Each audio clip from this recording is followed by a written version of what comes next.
Tonight, we take you inside MS-13, where it thrives on the streets of El Salvador. A warning, the images in this story are intense. Channel 2's Jacob Rascon was there for a major raid, and he's going inside prison walls, revealing the depths of MS-13's reach. MS-13 is not a gang in El Salvador. It is a terrorist organization. And this, both sides will tell you, is a war. It's after midnight in Panchimalco. 400 elite officers gather in secret. A massive raid organized with U.S. support, targeting 31 MS-13 members. From top leadership or ranfleros to gang associates like Fatima. In this case, she is the MS-13 member, they say. She works for the state, but on the side, they say she's extorting money from others. They're going through her documents now. Extortion is the lifeblood of the vast criminal network. Inside MS territory, most of El Salvador, you pay up or you die. Every day in El Salvador, there are about a dozen murders on average. There was just another one. We're on our way. A man in his 20s tortured and executed, his body dumped on the side of the road. Están cansados un poquito. You're tired of this. Sí. La verdad que sí. Yeah. Tired, Officer Jesus Martinez says, because hundreds of El Salvadorans are murdered here every month, and the killer is almost never caught. They didn't find anybody. They usually get away. And they are usually kids. Como una guerra. They join as teenagers or younger. 12 years old. 13. And quickly become serial killers. Homicidio, murder, extorsión. This 17-year-old confesses he's killed 20 people. I've been shot 11 times. Francisco Villarta lived and killed in Southwest Houston. When you're in a gang, you're not going to let yourself get killed. Exactly. You're going to defend yourself, right? So we had to go out and do what we had to do. Others here operated in Maryland, Virginia, and Los Angeles. When did you live in the United States? Del 2001. 2001. Sí. ¿Y por mucho tiempo estabas ahí? No, por 5 años, el 2005 me 5 years. Herbiz, like many others, crossed into the United States as a minor. Hundreds of El Salvadorans are deported from the States every week. MS-13? Oscar Saliva is an accused MS-13 from San Francisco. They accuse you of being a gang member? Un pandillero? No. Never. Julio Correa lived in Galveston. 2017. Big changes last year. El Salvador's immigration director says last year the U.S. deported nearly 3 times as many El Salvadoran gangsters as the year before. I'm leaving next month. You're going back. I'm going back. Going back. I'm going to try again. Mauricio Cardosa, a convicted felon, says there's nothing for him here. Every day in El Salvador, hundreds of people line up for hours like this looking for work. But there are only ever a few positions available, and they only pay $5 per day. You want to work. Quieren trabajar en mes. They want to work. But there's no work. No hay oportunidades. For the young people, para los jóvenes. No quisiera que sus hijos anduvieran en la calle. No. I don't want my kids with the gangs. I don't want my kids in the street. In the capital, San Salvador, a small victory. The largest ever MS-13 trial. 87 members, hundreds of felony charges. Top MS-13 leadership that not long ago enjoyed cell phones, cable, and prostitutes in prison, now kept in isolation. In Panchimalco, 20 additional MS-13 caught. The front lines of a decades-long war. The United States playing an increasingly active role. So far this year, more MS-13 gang members have been caught trying to cross the border into Texas than all of last year. There are between 10 and 15,000 MS-13 in this country, it's estimated, and about 10% of them are in the greater Houston area, and they don't look like that with the facial tattoos.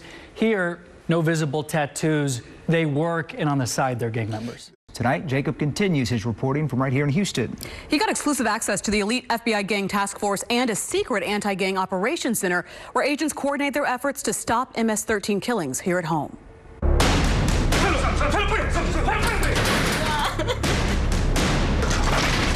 MS-13 doesn't have borders.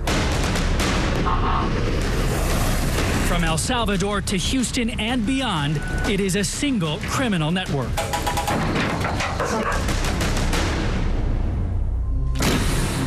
When MS-13 killed Adan Huerta last year in El Salvador for opening a barbershop without their permission, I cry sometimes. His sister Monica in Houston had no time to mourn. Que los gringos no te van a salvar.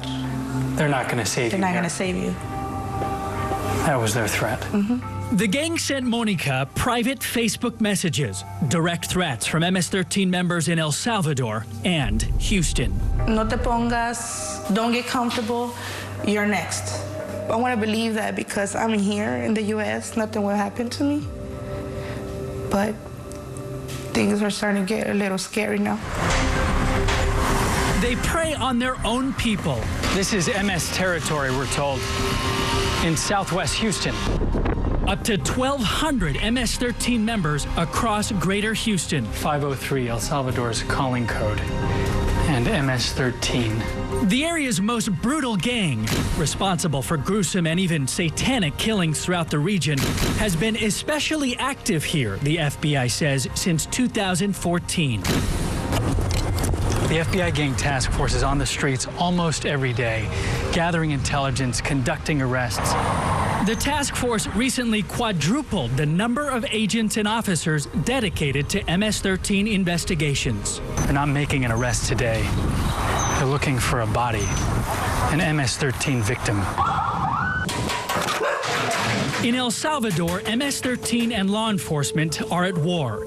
In Houston, the front lines are behind the scenes. We've disrupted kidnappings and disrupted the murders that were going to take place. And that happens frequently? That happens routinely. Mark Sable leads the elite task force based at the Texas Anti-Gang, or TAG Center. It is a secret location in Houston where investigators from more than a dozen agencies focus exclusively together on major gang threats. George Ryan is the TAG Center administrator. MS-13 continues to be an emerging threat here in the Houston area. To establish this as a Southern command and control point is critical for them to be able to do business throughout the country. Task force agents and officers fighting MS-13 are cooperating like never before. We routinely talk to investigators in Boston, in Northern Virginia, in Charlotte, in Florida, because our murderers are traveling throughout those cities. Task force members from Houston train in El Salvador every year for weeks at a time. And Salvadoran police train right here in Houston, where Monica and her children. You haven't done anything against MS-13? No, I don't know nobody. And many Central American immigrants live in fear. I want everybody to know that just like they killed my brother, they have no heart. They will kill. If they don't get their way, they will kill. The FBI says we don't care about your immigration status. We don't care about your socioeconomic status, whether you own a food truck or a Fortune 500 company. If MS-13 is extorting you or harassing you, we want to know about it, and we must know about it. You can contact them anonymously by phone or online. Just search for this story on the homepage. Jacob Rascone, KPRC, Channel 2 News. Tonight, Jacob travels to the Texas-Mexico border where MS-13 members are concealing their true identities and taking advantage of immigration laws to enter this country illegally.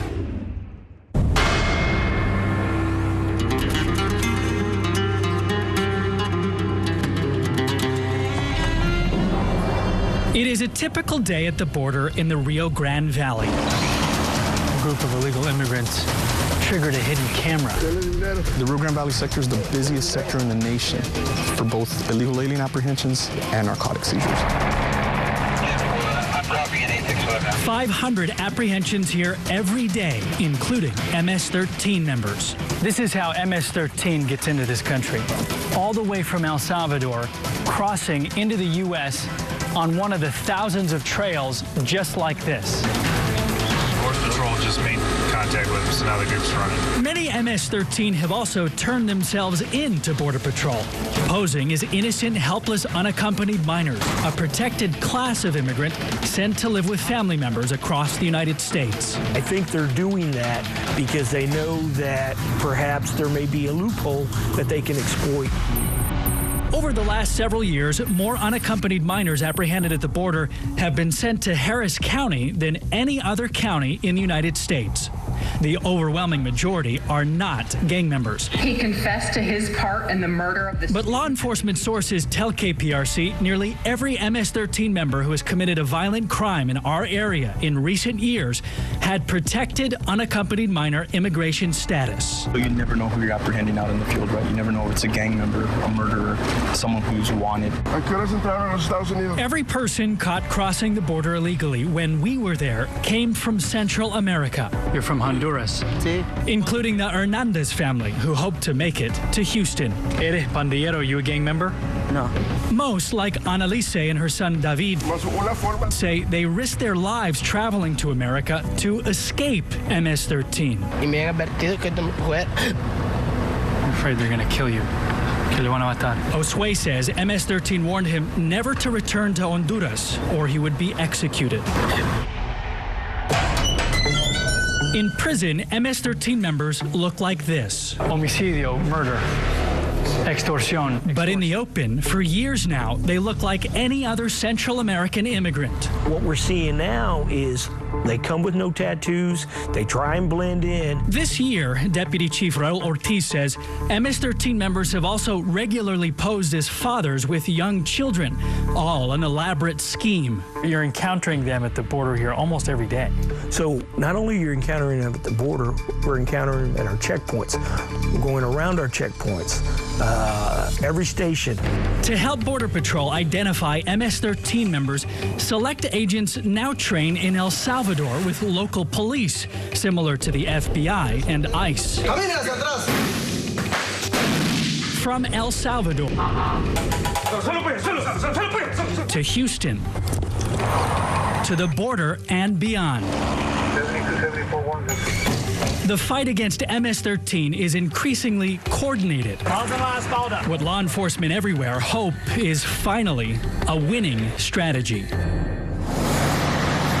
So, guys, it was clear from our trip to the border that, first of all, more people, a lot more, almost 3 times as many are crossing the border illegally compared to last year.